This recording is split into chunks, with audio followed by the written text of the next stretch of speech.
Hello, welcome to Hey Boomer, the show where we believe we are never too old to set another goal or dream a new dream. My name is Wendy Green, and I am your host for Hey Boomer. My guest today, Ken Dolan-Delvecchio, is a licensed clinical social worker and a licensed marriage and family therapist who is guiding people to recover from the loss of a pet. As the co-host of the Pet Loss Companion podcast, Ken shares experiences, recommendations, and reflections that help listeners with the loss of their animal companions. Losing a pet is like losing a family member. We all have, well, most of us have beloved pets and have experienced the devastation of the loss of those pets. My cat, Angel, got to a point in her life about 7 years ago where it was time to euthanize her. You can imagine that was an agonizing decision, but it really was the kind thing to do for her. And I was in the office, in the vet's office with her as they administered the dose of medicine that was going to stop her heart. And I'll never forget, our eyes were locked. She was staring at me, and then they closed. And I am not sure how I stayed in the office with her, and I am not sure how I could not have been in the office with her. So the feelings around pet loss are enormous and confusing.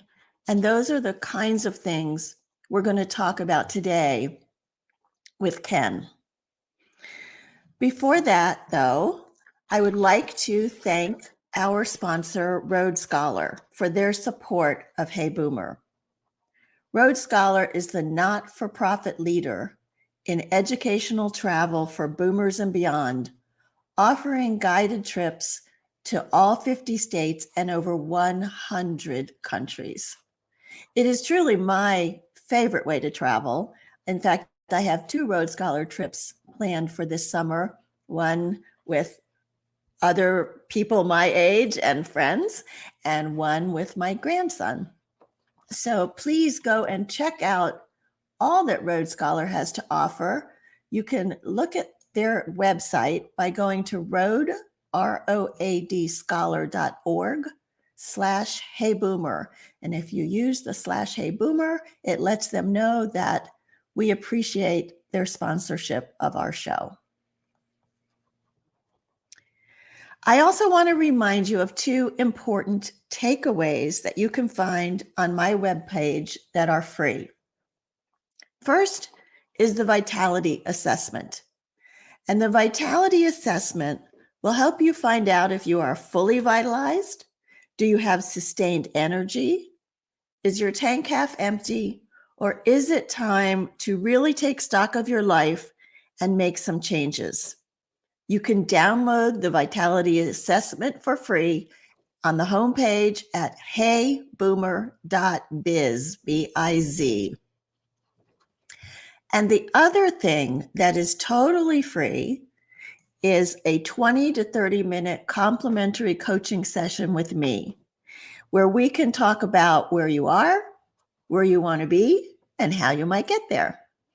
You can sign up for a time that's available by going to heyboomer.biz/coaching, and you can schedule a time. I look forward to talking to you about what's next in your life.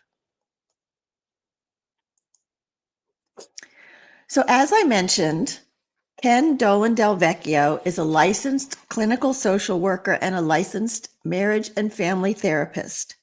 He has found a calling working with people grieving the loss of their beloved pets. Ken has written a book called The Pet Loss Companion, which you can find on Amazon, and he has created a podcast with another therapist called the Pet Loss Companion Podcast, where they answer listeners' questions about dealing with loss and the aging of their pets.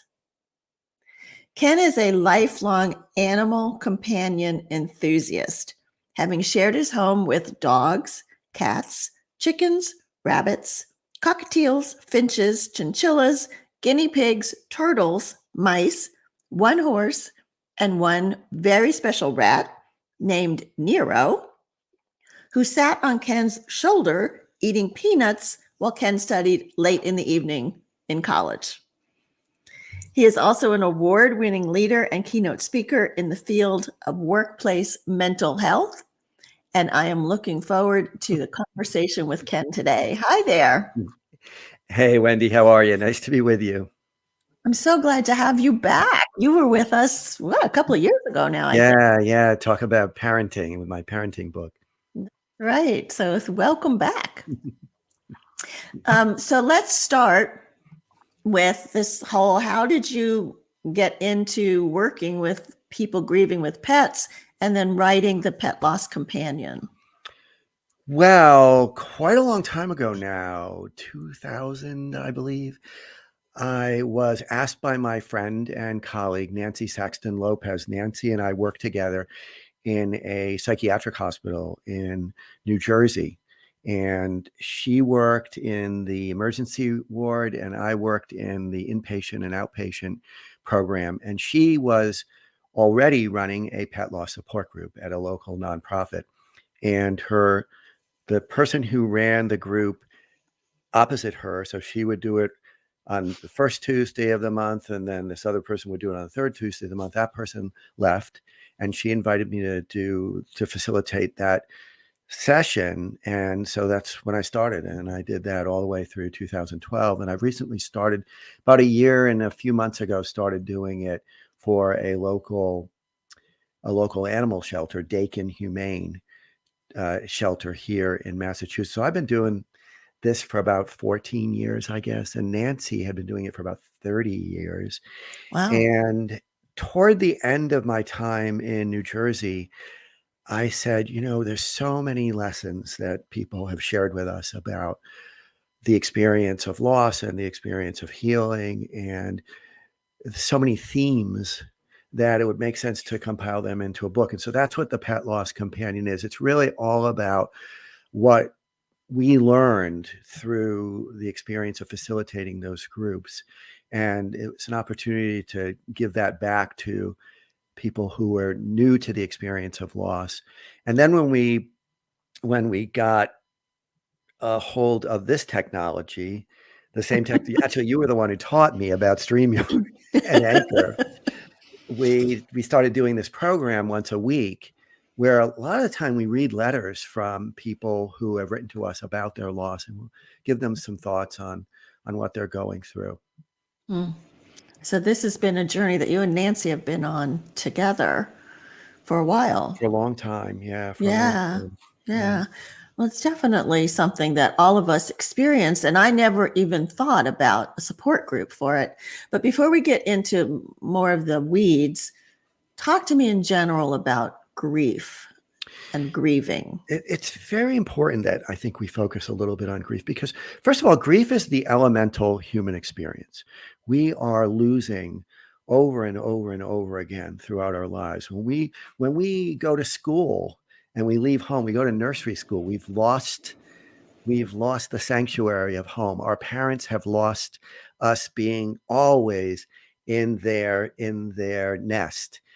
When we go to college, we've lost again, and they've lost again. And when we have our first love relationship and it ends, as it very often does, we go through grief. And so we are going through grief over and over and over again in our lives. And it has a very familiar pattern. So it starts out usually with shock, disbelief, kind of a numbness, and then we go through a whole tumult of different feelings, often deep sadness and anger, and desperately trying to recreate the sense of the world the way it was before. But ultimately we live with it. We don't get over grief. We incorporate the knowledge of the loss into the story of our lives, and we live beside it, is the way that I think about it. And so it's the same with any major loss. And it doesn't have to be the loss of a human being or a pet. It can be the loss of a place of work where we were very, very connected. It can be the loss of our home through whatever change happens. But so grief is something that I believe all therapists should be very well conversant with and able to help people with. And I believe that it's just something that is part of the fabric of everyday life for us. And it is something we try to avoid, I think, like, right? Like the story of my cat when I knew I had to euthanize her. Mm-hmm. And I said, I was in the office with her and we were looking at each other, as her little eyes were closing. And I didn't know that I could do that I could stand there with her. Yeah. But I also felt like I couldn't not do that. Well, I think the way you described it was really beautiful, and that's the loving gift that you give. It's not, it's the easing of suffering. It's not when you euthanize your pet or have your pet euthanized, you're not killing them. Whatever infirmity or illness or accident, that's what's killing them. And you are easing their suffering at the end of their lives. That's the best way to think about it. Now, that said, there's usually a whole bunch of mixed feelings that follow, and people often feel tremendous guilt. Did we do it too soon? Did we do it too late? Were they looking at us and thinking he or she is killing me? They go through all kinds, and it's just, that's normal. That's what happens. One of the things I think it's really important to recognize is that we're a society, and I think you were kind of heading in this direction. We're a society that is pretty phobic about all kinds of negative feelings, any Mm-hmm, kind of mm-hmm, negative feelings. There's a great book by the brilliant Barbara Ehrenreich. It's called Bright Sided. And mm. it's all about this idea that we should always be happy, happy, happy. And if we're feeling something negative, then there's something wrong. And that is simply not life. That's not reality. And so I highly recommend that book as a primer on how bizarre it is to think that we should always be happy and never have the ups and downs that really are part of life. Yeah, it's very hard. So, staying on this topic of euthanasia, I know you've had people write in with letters about that. Just how do you what's the process people can go through to even help them make that decision? Well, the way I think about it, and I lost two of my dogs last year. They were both, one was just the day before turning 16, and the other was a couple months after. And the one who died a couple months after, she had promised me that she was going to live until at least 18, but it didn't pan out. But it's the thing about euthanasia is it is almost always an extraordinarily deliberate decision that's made. So there is a conversation that goes on within the family. If there's more than one people who live with this animal companion, there is a conversation that includes their veterinarian, and they're watching the process of their beloved pet's deterioration. And the basic formula is that if your pet is experiencing suffering that outweighs the pleasures of living, then it's probably time to move ahead with euthanasia. So if they're in so much pain that they can't move and they're obviously in distress, they're not eating, they're not drinking, they're looking in a way that's incredibly debilitated, you're not doing them a favor by letting them linger in that kind of situation. And so, but the way that I like to think about it is use the consultation that's available to you. Talk with a vet who you trust and whose judgment you have come to rely upon, if at all possible. Talk with family members about it and make a decision that feels like it is collaborative to the extent that that's possible, and realize that it's not going to be a perfect decision, and Yeah, that you're probably going to have misgivings afterwards. yeah, What about, shouldn't we have? It's just the nature of processing loss. yeah. So, like another cat that I had been away on a business trip. I came back and she could barely move. Mhm. I mean, she was Mhm. like a rag doll. I Mhm. took her to the vet. She had kidney failure. So they said to me, well, we could put her on dialysis. Mhm. And I was like, oh my gosh, that would cost me so much money to take this cat twice a week for dialysis. Mhm. And is there really quality of life? And so I guess that leads me into the next discussion, though, about the cost of care for pets, and how do people justify that sometimes or make those choices? Yeah, the technology has advanced greatly, as it has for human beings in the past 15, 20 years. And so now you're often presented with an option of, well, we could put your pet in an oxygen tent, or we could give them dialysis, or could do this kind of surgery or that kind of surgery that may cost thousands and thousands of dollars. And we've heard from people who have spent $20,000, $30,000. And what we tend to recommend is it's a good idea to have a sense of the limit that you Mm, can afford, and to have that well ahead of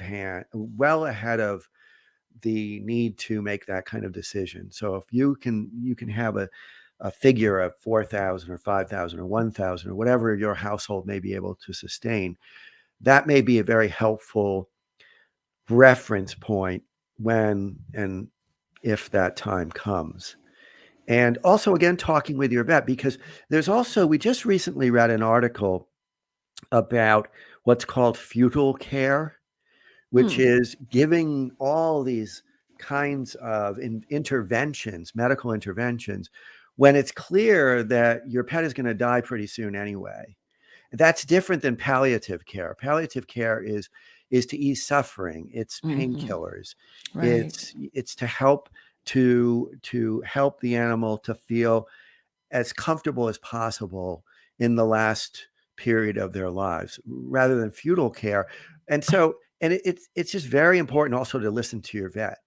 I wanted when my dog Abigail, who died in August of the year before last, actually at this point, she was in great distress. I mean, she was actually dying, because afterwards we raced her to an emergency vet, and she just started dying in the car. We took her back, and she Oh. died at the vet's where we were at.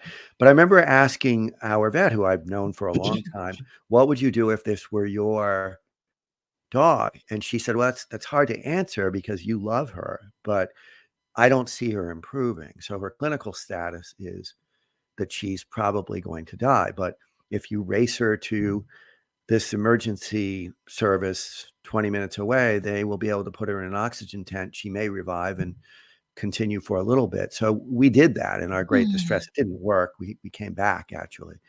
But yeah. it's good to have somebody who can ask that question too. Like, what would you do if this were your animal friend? Yeah. It's so hard. And the grief that we experience when we lose a pet can be very confusing. I know that when I had to put Angel down, it took me months, Ken, Hmm. months. Hmm. And I Hmm. kept saying to myself, this is ridiculous. Yeah. This is a cat. This is not your parent. This is not your sibling. This is not your child. Why are Yeah. you not getting over this? Yeah. Well, it's so important to be gentle with ourselves and not to layer judgment on top of an already very distressing experience. And this, I think, goes back to the question of our society and its ability to teach us about what's normal. Of course, we're going to grieve when we have any significant loss. And it's also important to realize that every loss is unique. And when it comes to pets, we hear over and over and over again, I'm experiencing this as being more difficult than the loss of my parent, or the loss of my sibling, or the loss of my best human friend. And what we've come to understand is that pets live in our homes. We take care of them in a way that is uniquely intimate. We are Mhm. touching them all the time. We have to pay attention to be aware of how they're doing. We feed them, we take them out to go to the bathroom, or we clean up after them. And we are communicating with them in a way that goes beyond words.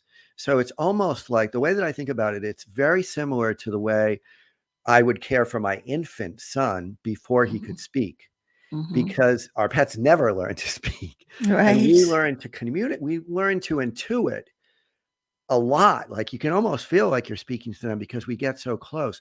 They are the first living being to greet us in the morning. They're generally very happy to see us then, and they're happy to see us when we come home from work. It's a very uncomplicated kind of love. And Mhm. so when we lose them, we lose this huge chunk of our lives, of our daily lives, and we lose a relationship that is so close and so much a part of our heart that it often feels so so much more pressing than even the loss of a beloved human family member. And there's also that rhetoric that's in the society. It's less so these days, but what you said, it was only a cat. I mean, how many times have people lost a cat or a dog or a parrot or a guinea pig, and somebody, and we hear this in both the support group that I facilitate and from people who write to us for the podcast. People who they thought were very close to them will say things like, "Oh my God, you've got 3 cats and one of them died. Like, what's the big deal? You know, it's just a cat." Or Right. it's like all of this stuff that you wouldn't expect from somebody who has empathy and respect for your experience. And so I believe that that goes to this idea that we're not a society where we're used to being empathic with each other in our distress.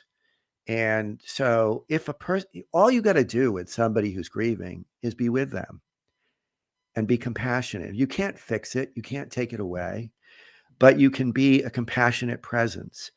And yet that's very hard for many people, because Mhm. in order to be close to another person who's in pain, we have to resonate to some extent with their discomfort. And some people just have very little tolerance for that because we're not used Yeah. to it. We're not practiced at it. Yeah. Yeah. And a lot of people don't understand the loss of a pet. You know, they'll be with you if your parent dies Yeah. for a little Yeah. while, for a little Yeah. while. Yeah. Even in that situation, they don't know what to say after a while. So, Yeah. just you don't talk about it to them. Yeah. So, are there, besides just being with somebody, do you have suggestions on what to say to somebody that is I'm more very sorry. consoling? I'm very sorry. I know this hurts tremendously. What you do is you just acknowledge the pain, and you ask if there's anything that you can do. Just as when we lose a human family member, you might go shopping for the person, or you might bring them a glass of water if they're clearly in distress. But really, it's all about just bearing witness and Mhm. being an empathic, compassionate presence who is validating what that person is experiencing. And as you said, it can go on for a very long time or a very short time. Each of us grieve differently. And for some people, it's going to be waves. Grief is not linear. It's like Right. you might be feeling awful one minute and then you're feeling pretty okay the next. And then a few minutes later, you might hear a song or you might see a reminder and you're just totally distraught again. So true. And that can go on for a long time. And Yeah. the way that I think about grief is that we take this very unpleasant, unwelcome news and we emotionally chew on it over and over and over and over again until it's no longer such fresh news. And it can't rile us so much for the most part. It still probably will at anniversary time, the anniversary of the pet's death, maybe their birthday, maybe the change of seasons. Holidays tend to be very evocative, but we really just have to kind of wade through it and allow ourselves to experience whatever it is like for us. And eventually it wanes, it decreases. So I'm thinking of two questions right now. Mhm. One is, I was talking to a friend about being a single person with a pet. Mhm. And, you talk about the intimacy. I Mhm. mean, we are bonded, Yes. Yeah. Yeah. right? And the thought of losing her name is Pepper, the thought of losing her, which is just something I can't even wrap my arms around it at this Right. point. So my question from that statement is, are there things that would help prepare us emotionally? I mean, I guess I felt the same way about the loss of my dad. Like, I didn't think I'd ever get over it, but how do you prepare for a loss? Well, first of all, I don't think we ever do get over it, actually. I think we integrate it into our experience. Like I think of both of my parents are gone. They've been gone for quite a long time. I think about them every day. I think about my dogs pretty much every day. And so I think that they're just sort of present with us in a different way. And you can describe that a lot of different ways, depending on what your spirituality is and the way you think about the narrative of your life. But I think that as they grow older, we need to acknowledge that we won't have them forever. And we need to one of the things that I think helps us is to recognize the ephemeral nature of everything. So when I got my new puppy, now it'll be about a year and a half ago, her name is Hildy. I remember she's a little 8-week-old puppy, and I said, 12 years goes by really fast. Mhm. And so I need to hold this little being with as much love and care as I can every day, because probably I'm going to outlive her and I'm going to go through this again. So I think the first thing we do is we cherish them all the time. And we realize that we're not going to have them forever. And that makes it even sweeter in a way. And if they decline slowly, we let other people who love and respect us know that, that Mhm. this is coming and this Yeah, may be very hard for us. that's a good and idea. and we talk with our pet too about how much we love them. We try not to have any loose ends. We may do Yeah. things like create things that will help us remember them. We take videos, we take pictures, we do the things that will help us hold on to them. And it depends on the way you think about pets. So for me, I got to have more than one all the time. Like I have 2 cats, a dog, and 22 chickens. And that does not feel like You live enough. on a farm. That does not feel like enough. And so if my husband were of a different sense, if he were a different sensibility, I'd probably have more than 2 dogs. And I used to tell people I try to stagger them. I And know, I know. and I've thought so about that. so Yeah. but I think that we just take, and we also just take the best care of ourselves that we can always. I mean, the best solution to grief is to take care of oneself. It's to make sure that you get up in the morning and that you take your shower or you take your bath and you get yourself dressed and you follow through with the activities of the day as best you can. They may be a bit lessened because you are in such a sad place that day, but you kind of try to keep the pattern going as best you can. You do some kind of exercise or movement or meditation or stretching or yoga or whatever you do to take care of yourself. You try to nourish yourself as best you can. You try to get rest, even if it's hard, even if you Yeah. can't fall asleep, or even if you are spending a lot of time in bed and then you're not getting that much rest. You try to keep your structure going. And again, I don't think there's a recipe. It's not avoidable. That's another thing I think it's It's important to not. keep We in all mind. It's die, not don't avoidable. we? We are born to lose and to gain over and over and over again. And Mm. grief is the cost of having loved, and it's a good thing to love. Love is important in our lives, and so why not do as much of it as you can, and Yeah. realize that it's everything is ephemeral. Everything is just for now. Yeah. Yeah. And that's a kind of a positive spin to put on it, that it's everything is to love. I like Yeah. that. There's one other point I'll make, Wendy, and that is that there's a great book by Dwayne Elgin. It's called Voluntary Simplicity, and it's just a brilliant little book. And he has a passage in it. The passage has a title, and the title is Let Death Be Your Friend. It's And called the voluntary simplicity. voluntary simplicity. Okay. And it's absolutely brilliant, soulful book. And his thinking is, again, it's very simple, that if you realize that everything, our lives are going to end, every relationship we have, everything we cherish is going to end, it makes it so much more valuable. Every moment is more valuable if we understand that and we embrace it. And Yeah. certainly with our pets, unless our pet is a turtle or a parrot, you know, they might outlive us. And then we've got to have a succession plan for them. Yeah. And but we're born to lose, and we're born to love and lose and then love again, hopefully. So, what do you think about memorializing them, memorial services, keeping their ashes, those kinds of things? Do you think that helps people deal with the loss?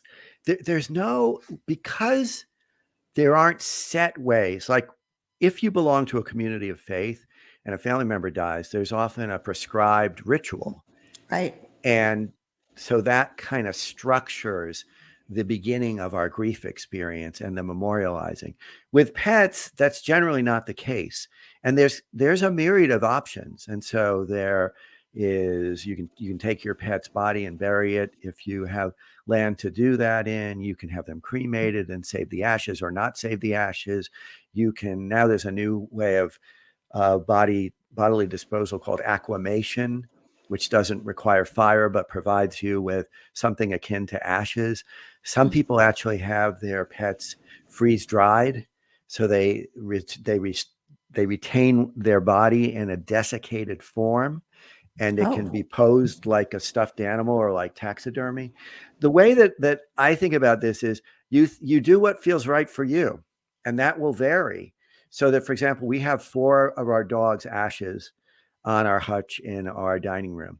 I have cats buried in the yard. I've left cats at other locations where I lived, and rabbits and birds. And I think you do what feels right. And many people will keep the ashes. Some people will have the ashes contained within a bit of jewelry, or at least some of the ashes in a bit of jewelry. Some people will make what they tend to refer to as altars. So we've had people come to our groups and also write to us, and they'll have either like a little corner of a dresser where they have their pets' collar, toys, maybe a footprint in clay, those kinds of things that are for holding on to the memory. But the way I think about this is, you do what feels right for you and for those others who loved your animal companion, and that's what's right. That's what's right for you. yeah, we're getting some comments here. Josephine says that her pets are her babies, so much a part of every day. Barbara says she's lost without her baby Cody. I'm sorry, Barbara. And Michelle says she wants her ashes commingled with her pet at the end, so they're going to rest together. That's great. I might do that as well. I might Yeah, do it's kind of sweet. as well. And there's very few right or wrongs here. I mean, we had a beautiful little Chihuahua whose name was Lily. And when I got Lily's ashes back, I had to open them and stick my finger in them. I had to touch her. Aw, and, and we do what we need to do, is the way I think about it. And as long as nobody gets hurt, yeah. it's right.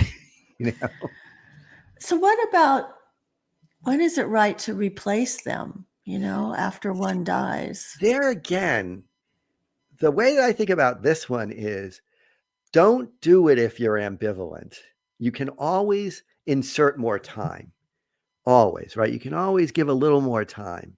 But we have seen situations where people rush out and they get a new animal, and it adds to the stress in a way that is Mhm. not constructive, because grief is really the pattern of our response to a major stress, loss is a major stress, right? So what grief is what we go through, where what we call that response to this major stress, adapting to this new change in our life that's been very, very stressful. If you bring a new puppy or a new kitten or a new horse, or and you are not at a place where you're feeling ready for that, it can just make things harder. And we've had some cases where people actually adopt a pet and then they give the pet back because it was too soon. But generally, what happens is you kind of know when it's time. And so if you're not sure, do things like volunteer at an animal shelter and go and socialize the cats or socialize the dogs, take them for walks, be with them and see how it feels. But don't ever assume that if you bring a new pet into your life, it's going to short circuit the grief. It's not going to do that. You're not going to feel like now I don't have to grieve because I've got this new friend. What you're probably going to feel is even more intense grief because the presence of your new animal companion punctuates, emphasizes their difference from the relationship that was lost. Yeah. It's funny how you say you kind of know, with Pepper, I waited, I think it was a year and a half to 2 years after Angel died. And I had my grandkids here and I was looking for something to do. So I was like, well, let's just go to the Humane Society and visit the animals. Right? Let's I'm just not getting visit. another pet. Right. Let's just visit. And that immediately we saw each other, and that was, we knew we had to be together, Pepper and Yep. I. And then they helped me name her, which was even more special. Mm-hmm. So it's funny how we've learned to listen to ourselves. And I think, like you said earlier, being gentle with yourself, learning to listen to yourself. I think these are life lessons that we can get Yeah. from our pets and from grieving. Yeah. Grief is a great teacher. It's a great, great teacher. It opens us up in ways that are often able to help us understand our priorities better, to understand who's most important in our lives because of the ways they respond to us at a time of great vulnerability. It allows us to gain wisdom about the truth of the way life operates and how very fleeting it is. All these things are part of the lessons of grief, I think. Well, it's important work that you're doing, and I don't think it's that common to find this kind of support for pet loss. So I appreciate what you're doing. Let's see. She says someone else said, I have 6 dogs, had 6 dogs. The last of my pack is almost 16. He has Cushing's and has lost most of his muscle mass, Mm-hmm. but he still walks with me in the dog park, slow but steady. I will take time before I rescue my final dog. Plan on getting an older dog so I won't have to grieve losing me if I die earlier than expected. Oh, yeah. Yeah, well, it's very thoughtful. That's a very thoughtful way to think about this, and to be very planful is a good Mm-hmm. thing. And sometimes when if we're at a point in life where we're older, and that includes many of us, we can adopt a pet with the knowledge that we may have to have someone in mind who has agreed to take them, who has agreed to take them if we are incapacitated or if we die. And Yeah. and so I have an incredibly energetic 95-year-old aunt who has a 14-year-old dog whose name is Bella, and I will happily take Bella if Aunt Gladys, is not able to care for her anymore. She certainly is able to care for her now, and but Mm-hmm. but there'll be people lined up to take To Bella, take. and I want to be first on that list. So that's the Well, I thing. hope I she mean, knows that. there's a lot of ways, and I've told my husband that if I were to get hit by a bus, each of my dogs, because he's not really, he doesn't relate. They're not his dogs. They're my dogs. They live in our Yeah. house, and he's loving toward them, but they're my dogs. And we understand that if I get hit by a bus, those dogs go to a particular very, very kind shelter with endowments. They both have Oh, significant endowments do they? Aw. to care for them because you never know, right? You never know. And you also never know if he'll be ready to give them up. Yes, exactly. With my mom and dad, he was the animal person. He had this little dog, Reggie, that adored him, and he Hmm. adored this dog. And my mother really barely tolerated the dog. Hmm. And when my dad died, I was ready to take Reggie. Hmm. And she said, no, she couldn't. And Yep. Yep. Reggie would sit on the chair and like talk, like he was Uh, talking to my dad. mhm. And finally, mom learned to love Reggie. It was really an amazing transition that happened there. How can you not love a dog? But I know there are some people for whom that is true, but to each his own. I know. In the middle of winter, when you got to take him out for a walk, Yeah. you're glad you have a cat. So, Ken, this has been amazingly helpful, incredibly helpful, and it's not something that we've talked about before on this show. So, I really appreciate that you agreed to come on and share this with us. If you have questions for Ken, you can email him at kendd, that's David V like Victor, at gmail.com. And he might even use one of your questions on his show, The Pet Loss Companion, which is a podcast and also the name of his book, which you can find on Amazon. So I'll hopefully not calling you anytime soon for help with Pepper. I know, but thank you for this, Ken, very Oh, much. thank you for having the opportunity. It's always a pleasure and a privilege to speak with your audience. Thank you. Thank you. Before I go, I just want to remind everybody about the vitality assessment, that you can download that from heyboomer.biz and find out where you rank. Are you fully vitalized, or is it time to make a change? You can also go to heyboomer.biz/coaching to schedule a complimentary 20 to 30 minute conversation with me to talk about what's next for you in your life. And as always, I ask you to please support our sponsor, rhodescholar.org/heyboomer. So my guest next week, her name is Kathy Kuliza. And Kathy spent 3 decades in the hospitality industry, moving up in ranks in management, training, customer service, loyalty, marketing, and executive leadership. Now she's a consultant and a speaker helping leaders in multi-generational workforces. And we are living in a world where there are up to 4 generations in the workplace today. And so we're going to talk to Kathy about some of the challenges, the opportunities for learning, and building those connections across the generations. And I like to leave you with the belief that we can all live with passion, live with relevance, and live with courage. And remember that you are never too old to set another goal or dream a new dream. Thanks again, Ken. Oh, thank you.